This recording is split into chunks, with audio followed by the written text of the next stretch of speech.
আমির ইসলাম, আপনি আমাদের ইউটিউব চ্যানেলে প্রশ্ন করেছেন, আমাদের দেশের অনেক মেয়ে বিদেশে কাজের জন্য যায়, ওখান থেকে সে সেই বাড়ির মানুষের সাথে গিয়ে ওমরা পালন করে, তার জন্য এই কাজটি জায়েজ হবে কি? প্রথম কথা হলো, মাহরাম ছাড়া কোনো মেয়ে সফর দূরত্বে যাওয়া জায়েজ নয়। অতএব আমাদের কোনো নারী, তিনি যদি মধ্যপ্রাচ্যে বা পৃথিবীর যে কোনো দেশে তিনি যদি যান এবং স্বামী ছাড়া সফর করেন এবং তিনি একাকী সেখানে সফর করে গিয়ে কাজ করেন, তাহলে সেক্ষেত্রে তার এই সফরটা ইসলাম শরীয়তের দৃষ্টিকোণ থেকে নাজায়েজ এবং গুনাহের কথা। সংশ্লিষ্ট দেশ, যে দেশের নাগরিক বা যে দেশের প্রতিষ্ঠান আমাদের দেশ থেকে এরকম নারী শ্রমিকদেরকে নিচ্ছে, তারা যেমন গুনাহগার, ঠিক একইভাবে যারা এখান থেকে যাচ্ছেন তারাও গুনাহগার হবেন এক্ষেত্রে। কিন্তু সেখানে যাওয়ার পর মালিক বা তাদের সাথে যদি তিনি ওমরা বা হজ করতে যান এবং করেন, তাহলে সেক্ষেত্রে তার ওমরা বা হজ আদায় হয়ে যাবে। বাট এই কাজটিও তাদের জন্য পৃথক গুনাহের কথা, কারণ নবী করিম সাল্লাল্লাহু আলাইহি ওয়াসাল্লাম বলেছেন যে একজন নারী তিনি হজ করবেন না যতক্ষণ পর্যন্ত তার সাথে মাহরাম না থাকে। বিধায় লা তুসাফিল মারআতু ইল্লা মা আযি মাহরামিন, সফর করবে না যতক্ষণ পর্যন্ত তার সাথে মাহরাম না থাকে। বিধায় হজ হোক, ওমরার সফর হোক, সেগুলোও তার জন্য মাহরাম ছাড়া যাওয়া নাজায়েজ এবং গুনাহের বিষয় হবে। যদি করে ফেলেন তিনি আদায় হয়ে যাবে, বাট গুনাহ হলো পাশাপাশি। আরিয়ান নাজমুল, আপনি আমাদের ইউটিউব চ্যানেলে লিখেছেন, আমি আমার ওয়েবসাইট, পেজ এবং বিভিন্ন গ্রুপের মাধ্যমে বিদেশে উচ্চশিক্ষার তথ্য, যেমন বিশ্ববিদ্যালয় খুঁজে দেওয়া, তাদের সংস্কৃতি, সুবিধা অসুবিধা জানানো, ভাষা শিক্ষা দেওয়া সহ বিভিন্ন তথ্য দিয়ে সাহায্য করে থাকি। অমুসলিম দেশে মুসলিমদের বসবাসের নিয়মকানুন সম্পর্কেও জানানোর চেষ্টা করি।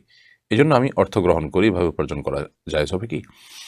মৌলিকভাবে এটি নাজায়েজ বা হারাম কোনো কাজ নয়। আপনি জাস্ট তথ্য শেয়ার করছেন, বিভিন্ন উপায় মানুষকে বাতলাচ্ছেন, সেখান থেকে মানুষ যাতে করে সংশ্লিষ্ট দেশের নিয়মকানুন জানতে পারে, সেখানে বসবাসকারী সবাই যে হারামে লিপ্ত, সবাই যে গুনাহগার, ব্যাপারটা সেরকম নয়। বিধায় আপনি সেখানে এই সার্ভিসটা যদি প্রোভাইড করেন এবং এর বিনিময়ে আপনি যদি বিনিময় গ্রহণ করেন, এর বিনিময়ে যদি আপনি পারিশ্রমিক নেন, ইনশাআল্লাহ বিদিনিল্লাহ এটি আপনার জন্য গুনাহের কোনো কারণ হবে না, ইনশাআল্লাহ বিদিনিল্লাহ। কারণ এটি প্রত্যক্ষভাবে নিশ্চিত অন্যায়ের সহযোগিতা হিসাবে গণ্য হবে না। ফজলুল হক, আপনি লিখেছেন, পরীক্ষার ফরম সহ বিভিন্ন ক্ষেত্রে অভিভাবক হিসাবে বাবা এবং মায়ের তথ্য পূরণ করতে হতো।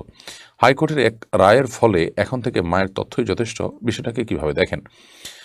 দেখুন, যে সমস্ত সন্তান তাদের পিতৃপরিচয় নেই, সে সকল সন্তান তাদের মায়ের পরিচয় পরিচিত হওয়ার প্রয়োজন দেখা দেয় আইডেন্টিটির জন্য।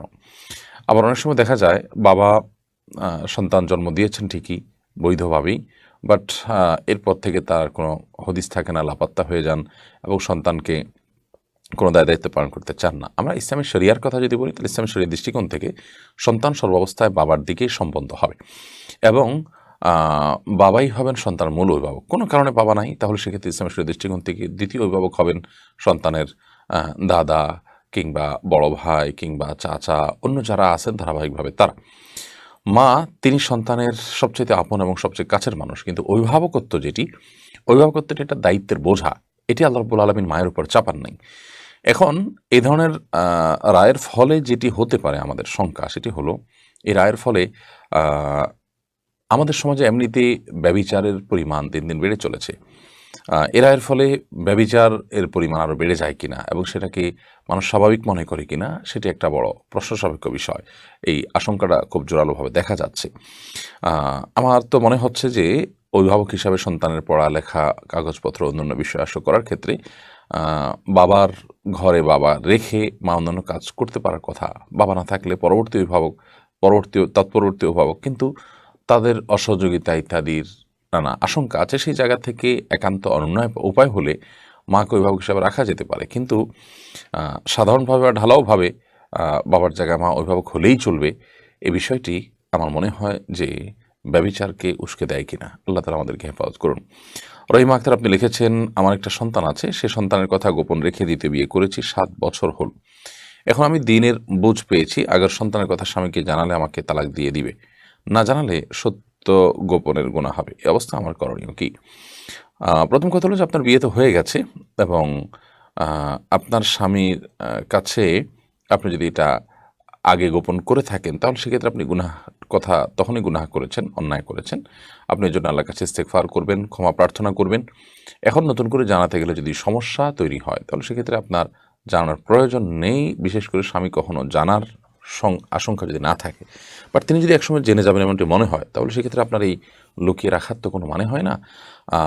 একটা সময় যেহেতু তিনি জানবেনই, অতএব তাকে অত্যন্ত কৌশলে এবং বিনয়ের সাথে নানান ভাবে তাকে ভালোবাসা, মহব্বত এবং স্বামী স্ত্রীর মধ্যকার যে আপনার আবদার আছে সেই জায়গা থেকে আপনি তাকে বোঝানোর চেষ্টা করবেন এবং জানানোর চেষ্টা করবেন। আপনার অবস্থা, পুরো অবস্থা আপনি সবচেয়ে ভালো বলতে পারবেন। আর এ ধরনের বিষয়গুলোকে অনেক আগ পাশ চিন্তা করে তারপর সিদ্ধান্ত নিতে হয়। বাকি মৌলিকভাবে আমার একটা কথা বলে আপনাকে, যে আপনি যদি লুকিয়ে রাখেন তাহলে সেক্ষেত্রে আপনাদের বৈবাহিক সম্পর্কে কোনো অসুবিধা হবে না এবং যা হওয়ার সেটা আগে হয়ে গেছে, অর্থাৎ বিয়ে হয়ে গেছে। এখন তার কাছে সেটা জানানোটা হলো পরবর্তীতে আপনাদের সম্পর্কে কোনো অসুবিধা হয় কিনা সেই জায়গা থেকে। আল্লাহ তাআলা মাফ করুন আপনাকে। নাম প্রকাশে অনিচ্ছুক আইডি থেকে আপনি লিখেছেন, আমার মা পরকীয়ায় লিপ্ত। আমরা এক ভাই এক বোন। আমার বাবা মার ডিভোর্স হয়েছে। দ্বিতীয় বিয়ের কথা বলেছিলাম কিন্তু তিনি রাজি হননি।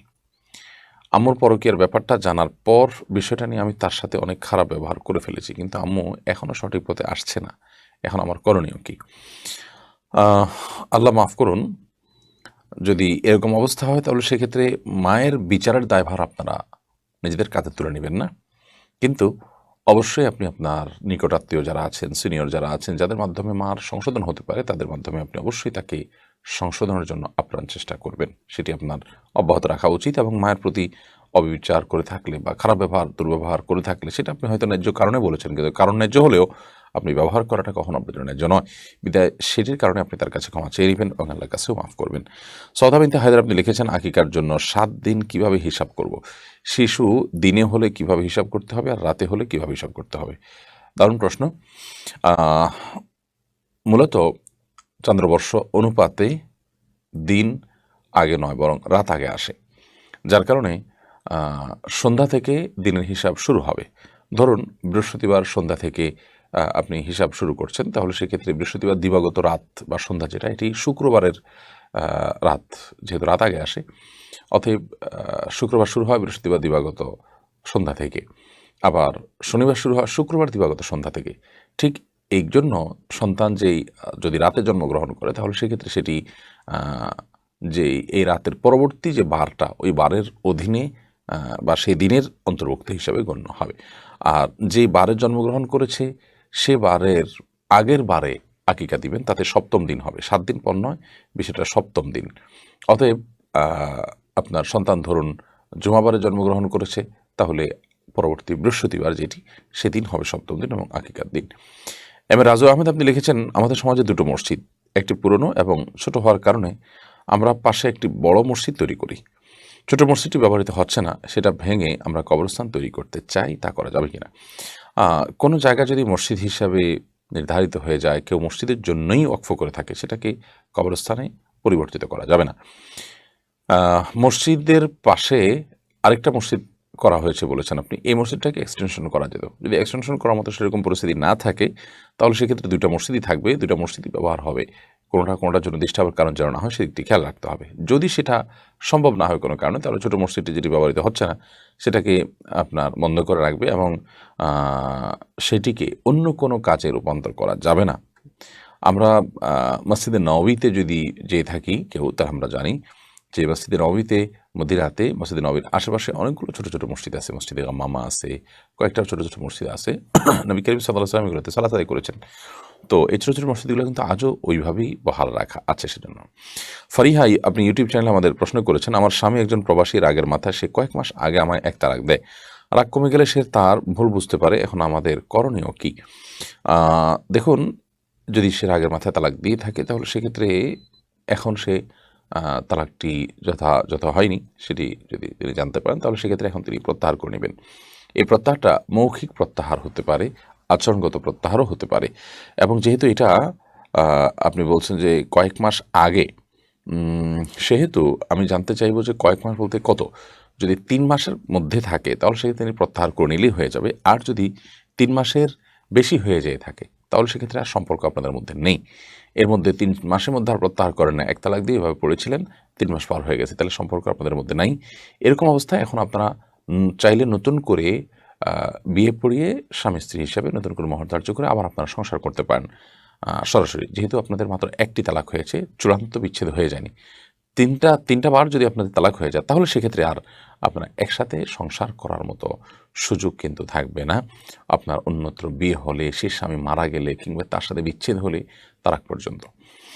যেহেতু মাত্র এক তালাক হয়েছে, অতএব আপনারা চাইলে বিবাহ বন্ধনে আবদ্ধ হয়ে নিতে পারেন যদি ৩ মাস পার হয়ে থাকে। আর ৩ মাসের ভিতরে থাকে তাহলে মৌখিক প্রত্যাহার বা স্বামী স্ত্রী সুলভ আচরণের মাধ্যমেই প্রত্যাহার হিসাবে গণ্য হবে ইনশাআল্লাহ তাআলা।